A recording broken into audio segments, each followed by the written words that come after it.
guys and girls, I'm Obsidian and welcome to the Deep. This is my new exploration series for Elite Dangerous, where we head on out into the galaxy to make new discoveries and explore all the wonders that are out there. Now, with the latest version of Elite Dangerous that arrived at the end of 2018 with Chapter 4 of Beyond, we've got a whole bunch of new exploration tools, and this has put a dramatically different slant on what exploration can be about. Specifically, it's now far easier to find wonderful surface sites, much like this one here, using the new detailed surface scanner launching probes at the planet, and of course we have the codex as well as the full spectrum scanner. In short then, exploration is now far more fleshed out than it's ever been. Now in the background you can see the galactic core, that area that is the centre of the galaxy, and if you're not much of an explorer, especially if you haven't left the civilized areas of space, and this is simply because I'm many thousand light years away from Earth, around about 24,000 light years in fact. The plan then was to travel upwards away from the galactic plane so that we could get an overview of the galaxy itself. Now whilst that's a relatively short trip from my current location, I come across many things that prove to be distracting.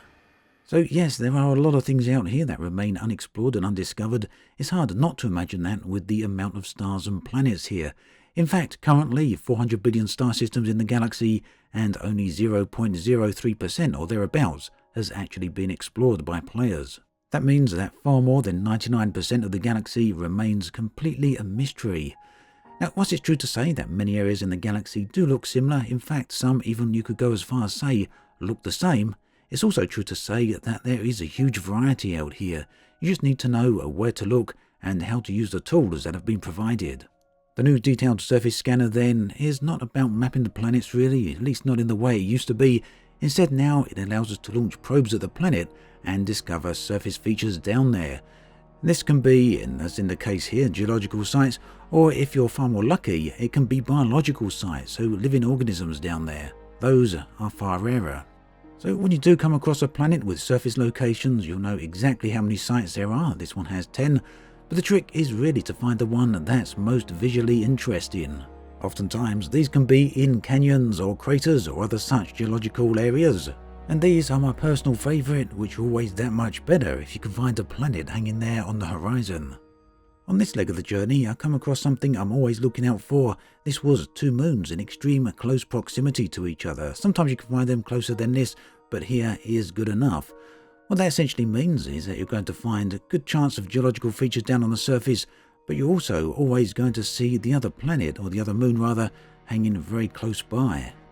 These locations are not only visually appealing, but you can also get out, collect a few materials, and also use your composition scanner to gain a codex entry, as well as a small credit payout. Now the neighbouring moon was much more interesting, as from there we could see the moon we'd just left, and this is one of the things I really do love about Elite Dangerous.